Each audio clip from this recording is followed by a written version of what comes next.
Assalamu alaikum. Welcome to another episode. My name is Osman Abdulrasheed, and today we're going to be talking about something very interesting.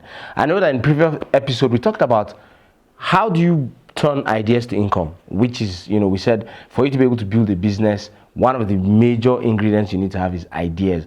But I'm sure a lot of you are wondering, okay, yes, we said have ideas, but what type of ideas can be turned into products? So today, what I want to be sharing with you is 6 standard forms of value that you can use in trying to create a business.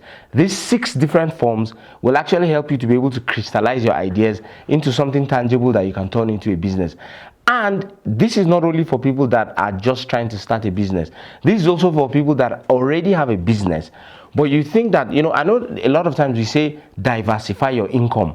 And what tends to happen is that when people hear that diversify your income, they misconstrue it with jumping from different businesses. So I've seen a lot of business owners. There's a lady I know, today she's selling Atampa, another day she's selling Turanemuta, another day she's selling food. And if you ask her why, she'll be like, oh, I'm trying to diversify my income. Is that you? Well, I'll tell you how to diversify your income without having to run in helter-skelter. Because one of the things that you need to understand is, as a business owner, you need to be known for one thing. Think about the most successful business owners that you know. Are they doing different things? If we call, I'm not going to call names, but if you call all those names of the names that everybody wants to aspire to be like, if you really look at it, they are known for one business, but they've been able to diversify from that one business across the value chain. So that's what I'm going to be sharing with you. And those 6 standard forms of value are simple. The first thing is product. So for you to be able to, and that's the easiest thing. What is a product? The product is simply you creating something that you can sell at a higher price than it took you to produce. So let's say, for example, all you have to do is go, you want to start a Zobo business, you buy the Zobo leaves, you buy your sugar, you buy your flavor, you boil it, you mix it, you buy your bottles, and then you package it. And then you say, okay, this batch of Zobo that I bought, how much did it cost me to buy it? And then you divide it by the number of bottles that you have. That way you have your minimum order. And then you now say, okay, now what's the profit I want to make on top? And then you add the profit and then you sell it. So that's what creating a product is. That's actually the simplest way to start a business. You can always start from where you are with what you have. A lot of people say, oh, they're not able to really grow their business. They're not able to bring their ideas to life because they don't have capital. But the honest truth is, I'm a big proponent to say that start where you are. You might want to, so let's say, for example, you want to go into real estate. You don't have money to even buy paint. It's fine. You don't have to say, oh, you're not going to go do business again. Start small. Start with something that you can use and then slowly grow your earnings to be able to now afford you going into real estate. As opposed to just saying, you know what, business is not for me. Let me just go and sit down. Right? So start with something that you have. What is in your house? What is around you that you can create and add value to and sell? Some of you have some amazing talents. You're able to maybe paint or draw or write books. These are all products that you can use to create. You create those products, you put it out there, or you have an intellectual property, right? You know a certain thing that other people don't know. You can write it as a book. Sell it. How much will it take you to write the book? Most times the investment is just about time. Let me tell you a personal experience. I remember when I wanted to go into consulting and coaching, and the question that kept coming to my mind was, who am I? Why will people want to listen to me? And I can't remember where I saw it, but something, I saw it somewhere that says, one of the best ways for you to, as an intellect, for you to be able to become a thought leader is if you write a book. So I said, okay, fine. Let me go and write a book. So I went and I wrote a book about my experience, about all the ups and downs that I've experienced in my life, and what are the things that motivated me. And I called it Push. Propel yourself to someplace higher. And it just means that, it's like it was a motivational book about my personal stories and all that. When I wrote that book, I told myself that I will print 200 copies, and inshallah, if I sell those 200 copies, I'm fine. I can't remember how much it cost me to produce it, but I was selling the book at about 3,500. So there was a bit of profit on it. Now, guess what happened? And that's another thing that I think is important for business owners to know, is that your job is not to know the end, right? Your job is not to know the end. Your job is to just to start, and Allah will take care of you, right? So one of the things that I did was I printed those 200 copies, and I told myself that, look, if I can just, if it takes me my whole lifetime to sell those 200 copies, alhamdulillah, I'm fine. Guess what? I sold those 200 copies in less than 10 days. In fact, one of my bosses bought 50 copies as soon as the book came out. Did I know he was going to buy 50 copies? No. So you are sitting on an idea, on a product that you are afraid to start. I suggest that you start on it today, immediately, put it out there. You never know. That product that you're putting out might save somebody's life. The second form of value that you can create is service. And this is, what is a service? A service is simply doing something for someone and charging a fee. So you don't have something tangible to sell. So I'll give you an example, something as simple as laundry. Laundry is a service. So somebody just wakes up, has a washing machine, tells the people in his area, come and wash, I'll wash for you, I'll iron it, and I'll deliver it to your house. That's a service. There's no product. So there's nothing tangible to sell. So what happens in a service is you provide that service and then you charge people a fee. So a lot of people are saying, oh, okay, what if I don't have product to sell? You can provide a service. There's something that someone around you is needing help with.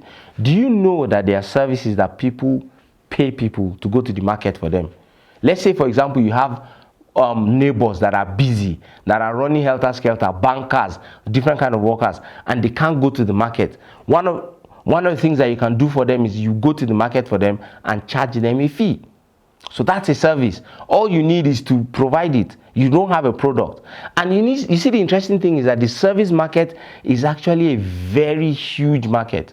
Right now, the biggest taxi company in the world does not own a single taxi. So we have the likes of Bolt and Uber. None of them own taxis. What they did was they created a platform, a service where people can come and get what they want. The biggest real estate companies don't own real estate, right? So that's one of the things.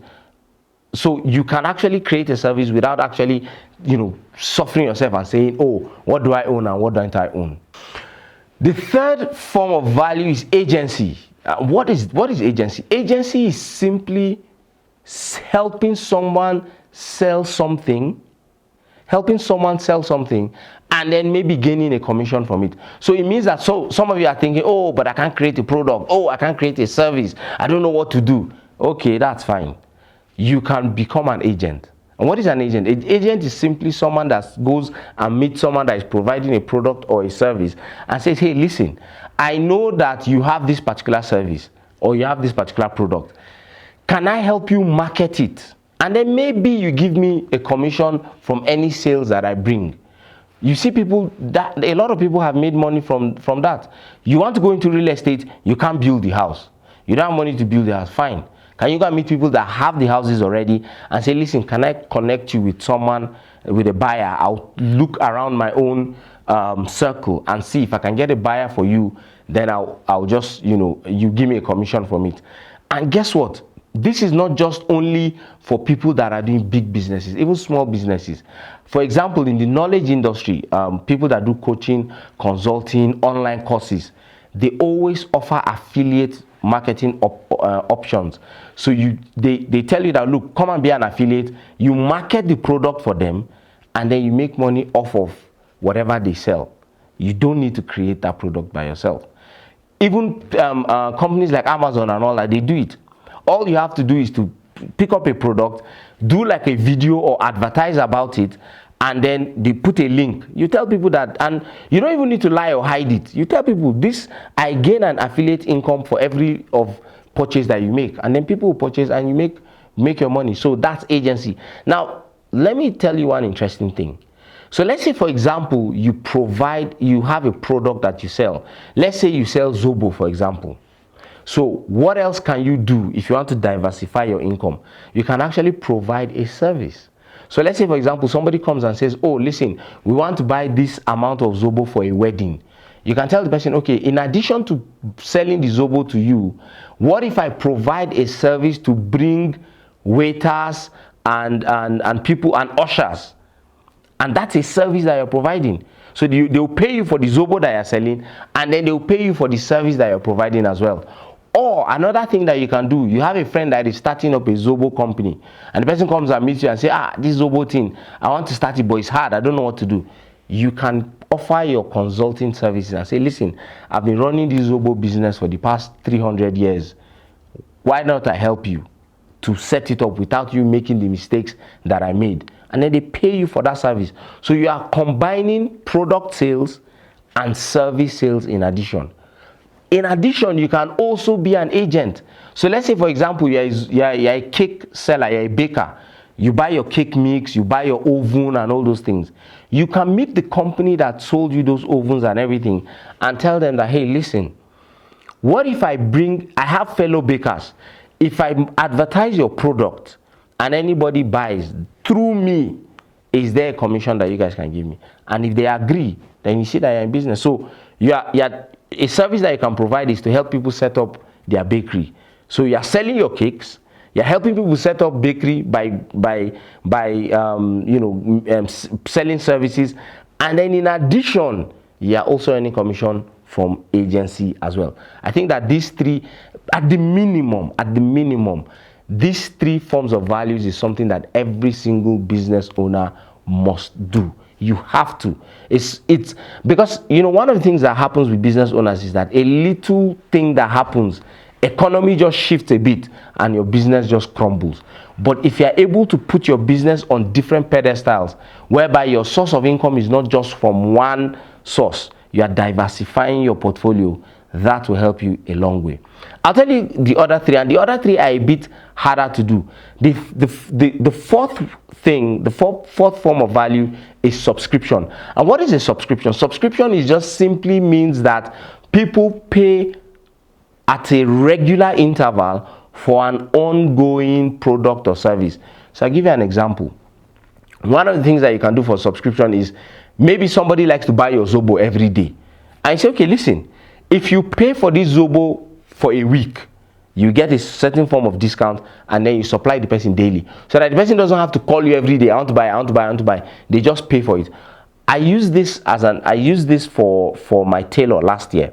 So the company that does my kaftans and everything, I spoke to them. I said, listen, what if I assure you guys that I'll buy 3 kaftans every month? What discount can you give me? So we hashed it out and we agreed on a particular price. And what happened was that every month they would just sew 3 kaftans, send to me, and every month, at the end of the month, I'll pay them their money. And at the end of the year, I was able to sew 36 kaftans that were really, really helpful, especially for me as a consultant. I knew I was having some high-level meetings, and I didn't like the way my kaftans were all faded and all that. But I didn't have to spend the money in bulk. All I was doing was to passionate. So if you're a fashion designer or you're a baker or whatever it is that you do, think about people that need that product or service on an ongoing basis and see how you can negotiate with them and lock in the sale. So that I tell them, look, every month I'm going to supply you this particular number of items, and then you pay me at the end of the month. The 5th form of value is community. Now, community is a bit harder to sell. One of the things that you can do is because you have a particular community that you are developing, right? You can create and grow that community. So let's say, for example, you have a community of business owners, right? You're able to grow that community to a particular number, and it's very large. People can actually pay you for access to that community. So let's say, for example, a new bank comes up and the bank says, oh, listen, we're looking for a community of business owners. You say, oh, listen, I have a community of 2 million people. They say, okay, fine, please, can we come and provide service to them? You say, okay, fine, you can charge them. That is how advert works. That's why on TV stations and all that, that's what they're doing. They're creating community. They will show, they sell their advert space based on viewership. The higher the viewership of a program segment, the higher the advert fee is. It's the same thing. It's the same thing with influencer marketing. There are people now that, because they've been able to grow a large social media following, they're able to influence for brands. You see that sometimes they get a discount, sometimes they get a free product or service just so that they can talk to their community.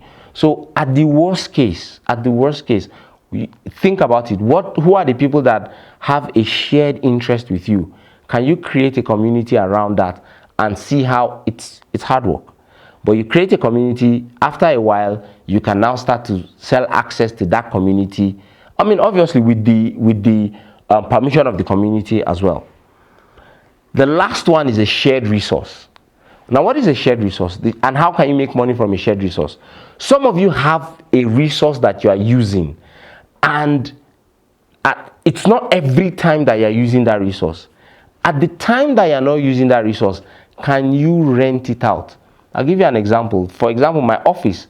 There are times when I decide I don't want to go to the office, and there are people that are looking for a trade, because in my office I have a small training center, and there are people that are looking for a training center. I will lease out the office, collect money, and go and sit down somewhere and relax, and the money is entering my pocket.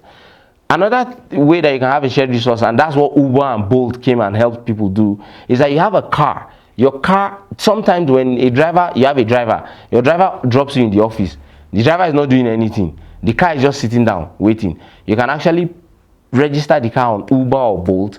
While you're in the office, the driver goes and is making money, with your car. Let's say you are a baker, you have an oven, and it's not every day you're baking. You can actually talk to fellow bakers and say, hey, listen, if you need a bigger oven to bake your cakes, come to my kitchen and come and bake, and you charge them a fee for it. You see that shared resource can be done with anything that is useful, that is durable, and can withstand multiple people using it. You can actually see how you can make money from it as well. And I believe that if you are able to use these 6 shared values, for me, for example, I use all 6 of them in one way or the other, and that's why at every point in time I'm able to see how I can continually generate revenue. Remember what we said. Every business does only 3 things. You must be able to generate revenue consistently.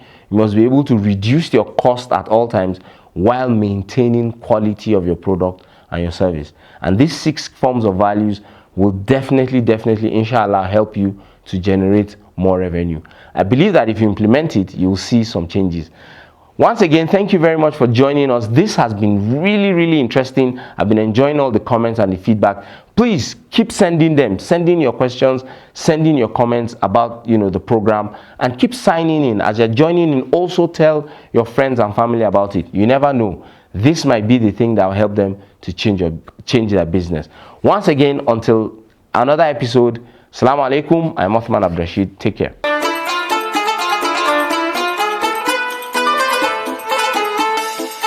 Ramadan Mubarak.